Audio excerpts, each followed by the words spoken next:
मैं जिस बच्चे को बुला रहा हूँ वो किसान का बेटा है, बुंदेलखंड के एक बहुत छोटे से कस्बे से, महरौनी से आया है। घर में किसानी होती है और वहाँ से उसने अपना तेवर पहचाना है। लेकिन वहाँ का जो भाषा संस्कार है बुंदेली भाषा का, और बुंदेली में साहित्यकारों की जो परंपरा है, उससे सीख कर उसके मन में कविता का संस्कार जगा है। प्रस्तुति का कौशल पिछले 6-7 दिनों में मांझा गया है, अभी और मांझा जाएगा। पंकज पंडित यहाँ पर है, जोरदार तालियों के साथ इस बालक का स्वागत कीजिए। जय हो, जीते रहो।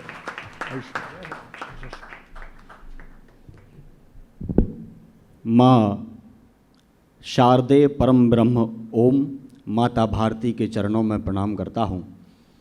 आप सभी की पावन उपस्थिति को प्रणाम करता हूँ। परम श्रद्धे आदरणीय डॉक्टर कुमार विश्वास जी की पावन उपस्थिति है।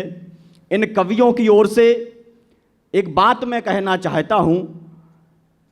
मैंने पढ़ा है इस केवी शाला और डिजिटल खिड़की के परिवार के लिए मैं धन्यवाद देना चाहता हूँ कि आज हम जैसी तोतली आवाज़ों के लिए उन्होंने प्रखर मुखर स्वर बनाने का काम जो किया है। एक चौपाई मुझे याद आती है, वो मैं सर के लिए कहना चाहता हूँ।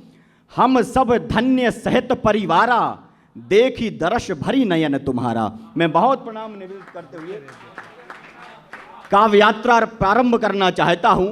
मेरे आगरा आने के बाद एक सज्जन ने मुझसे कहा कि अगर आप चाहें तो मैं आपको प्रेम की निशानी ताजमहल घुमा सकता हूं, दिखा सकता हूं।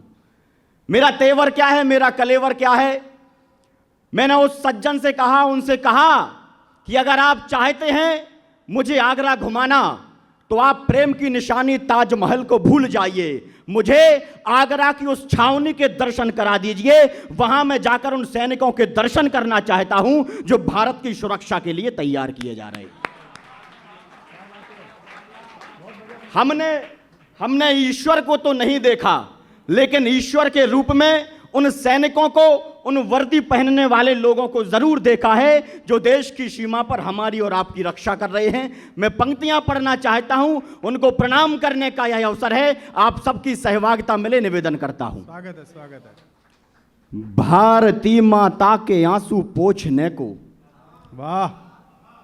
भारती माता के आंसू पोंछने को, शत्रु की सेना समूची रोकने को, जंजीर में जकड़ी रही जिनकी जवानी, आंख से बाहर कभी आया ना पानी, होली दिवाली ना कोई त्योहार देखा, पीछे मुड़कर ना कभी परिवार देखा, मौत को जो चीर कर आगे बढ़े थे, सामने यमदूत के डटकर खड़े थे, आंख में सपने नहीं शोले धधकते, दुश्मनों पर सिंह की भांति झपटते, सूर्य को भी जो चुनौती दे गए थे, लाख से लड़ने अकेले ही गए थे, वीरता के बीज लाखों बो गए हैं, भारती की गोद में जो सो गए हैं, पूजता जिनको समूचा ये वतन है, उन शहीदों को मेरा शत शत नमन।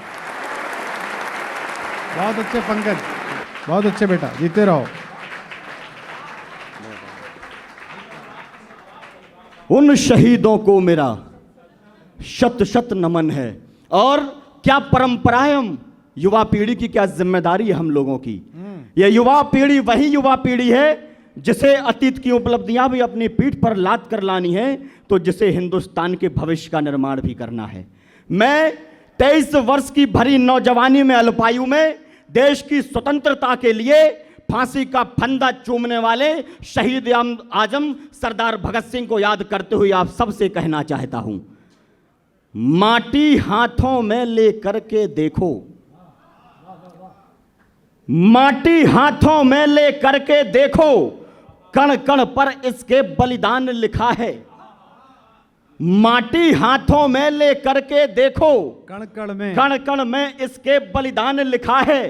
भारत के जो बने नींव के पत्थर, उन पर जवान जय जय किसान लिखा है। वाह। उन पर जवान जय जय किसान लिखा है। यदि यह परंपरा जीवित रखनी है तो महल त्याग फिर रणभूमि में आओ, बहरों के बीच करो विस्फोट धमाके, वंदे मातरम इंकलाब को गाओ, फरसा भाला बर्छी तीर कटारी, नंगी तलवारों पर धार लगाओ, विद्रोह गर्जना क्रांति घोष के घोषक, पंच जन का नाद करो ललकारो, अरे लहू गर्म है ओढ़ बसंती चोला, लहरा दो अंबर में विजय पताका, उठो बजाओ अब रण में रणभेरी, दागो तोप करो विस्फोट धमाका, जीवन और मरण दोनों निश्चित है, तुम्हें समर में अभिमन्यु होना है, अरे जागो जागो भगत सिंह के बच्चों, खेतों में फिर बंदूकें बोना है। वाह, बहुत अच्छे, वाह वाह वाह। जागो जागो भगत सिंह के बच्चों, क्या बात है, वाह। फिर खेतों में बंदूकें बोना है। बहुत अच्छे। और इसी क्षेत्र से एक आवाज उठती है पिछले दिनों, इसी जनता ने जब एक व्यक्ति को लोकतंत्र के मंदिर में भेजने का काम किया, लेकिन वही जिम्मेदार व्यक्ति जब सदन में बैठकर के इस तरह की भाषा बोलते हैं, वह कहते हैं कि राणा सांगा और उनके वंशज तो गद्दार हैं, मेवाड़ राजवंश पर प्रश्न चिन्ह उठाते हैं, भारत के गौरवशाली इतिहास पर आरोप लगाते हैं, प्रत्यारोप लगाते हैं। तब कविता के इस मंच से 4 पंक्तियों में उसे जवाब देना चाहता हूं और आप सब लोगों का समर्थन मांगता हूं, निवेदन करता हूं। स्वागत है बेटा, पढ़िए। रण में जो हार मान ले वो वीर नहीं है। वाह। रण में जो हार मान ले वो वीर नहीं है, जो प्यास ना बुझा सके वो नीर नहीं है। वाह। रण में जो हार मान ले वो वीर नहीं है, जो प्यास ना बुझा सके वो नीर नहीं है। कुर्सी पे बैठे नेता किसी भ्रम में ना रहे, सत्ता किसी के बाप की जागीर नहीं है। बहुत अच्छे, बहुत सत्ता किसी के बाप की जागीर नहीं है। तब एक निवेदन मैं करना चाहता हूं, कौन है महाराणा सांगा और कौन है वो मेवाड़ वंश, और आप सब तो उस परंपरा के लोग बैठे हैं। एक निवेदन कर रहा हूं, हल्दी घाटी के युद्ध के पश्चात जब महाराणा प्रताप के ऊपर संकट आता है, तो इसी परंपरा के हमारे बड़े व्यक्ति भामाशाह जो अपने राजकोष को खोल देते हैं और कहते हैं कि इस राजकोष से आपके 25,000 सैनिक 12 वर्षों तक अपना भरण पोषण कर सकते हैं। मैं उस परंपरा के लोगों के बीच में खड़ा हुआ निवेदन करता हूं। स्वागत है। मैं सत्य लिखूंगा, लिखने का विश्वास दिलाता हूं तुमको। वाह। मैं सत्य लिखूंगा, लिखने का विश्वास दिलाता हूं तुमको, इस दिव्य धरा का पावनतम इतिहास बताता हूं तुमको। यह कथा शौर्य की, देशभक्ति का पाठ पढ़ाती है हमको, शस्य श्यामला धरती का भूगोल बताती है हमको। वो आवाजें जो टुकड़ों में खंडित करती चट्टानों को, यशगान देश का ठुकरा देता जय चंदी यश गानों को।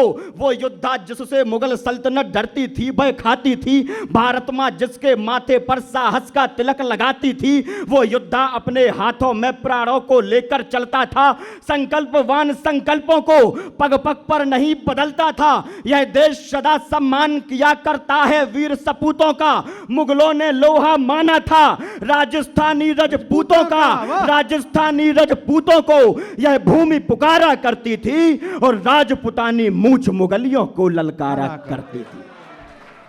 अच्छा है, बहुत अच्छा है, बहुत अच्छा है। वाह। राजपुतानी, वाह।